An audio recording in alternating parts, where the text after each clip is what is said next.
बोला। वेताल स्वामी महाराज के जय, वेताल स्वामी महाराज के जय, वेताल पटालदेव बामनदेव।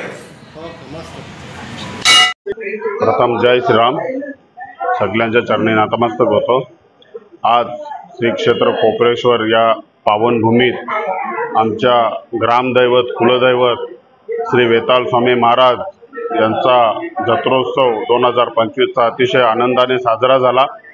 जेव्हापासून आमची कोपर गावाची निर्मिती झाली तेव्हापासून हा मंदिर आमच्या कोपर ग्रामस्थांनी कुलदैवत म्हणून अस्तित्वात आणलेलं आहे, तेव्हापासून ही यात्रा आजपर्यंत अतिशय उत्साहाने मोठ्या आनंदाने पालखी उत्सव साजरा केला जातो।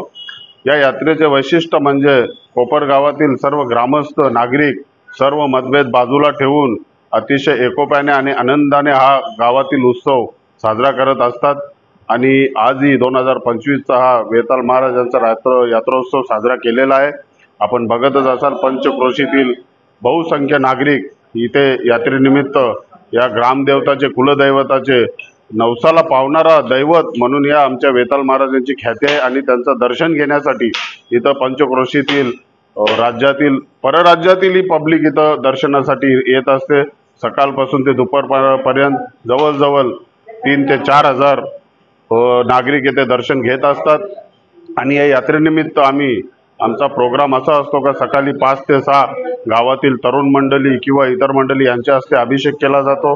नंतर 10 ते 12 आमच्या गावातील ज्येष्ठ मंडळी बालगोपाल भजनी मंडळ कोपर, श्री कोपरेश्वर प्रसादिक भजनी मंडळ कोपर आणि सर्व ग्रामस्थांमार्फत इथे 10 ते 12 पर्यंत भजन केला जातो। नंतर इथं थंड्याची, पाण्याची, पिण्याची, प्रसादाची व्यवस्था असते। त्याच्यानंतर दुपारच्या नंतर पालखी उत्सव साजरा केला जातो। वेताळ महाराजांचा पालखी उत्सव अतिशय आनंदाने आणि ऐश्वर्यात आणि एकरूपतेने पूर्ण गावातून आम्ही हा पालखी उत्सव साजरा करतो। कुठल्याही प्रकारचा गालबोट लागू न देता हा पालखी उत्सव अतिशय आनंदाने ऐश्वर्याने आजपर्यंत साजरा केलेला आहे।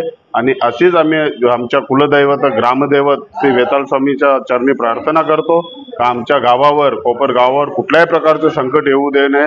राजकारण तर प्रत्येक गोष्टीचा चालत असतो, पण अशी कुठलीही घटना वेताळ महाराजांच्या चरणी नतमस्तक होऊन प्रार्थना करतो, अशी कुठलीही घटना आमच्या गावामध्ये येऊ देऊ नका।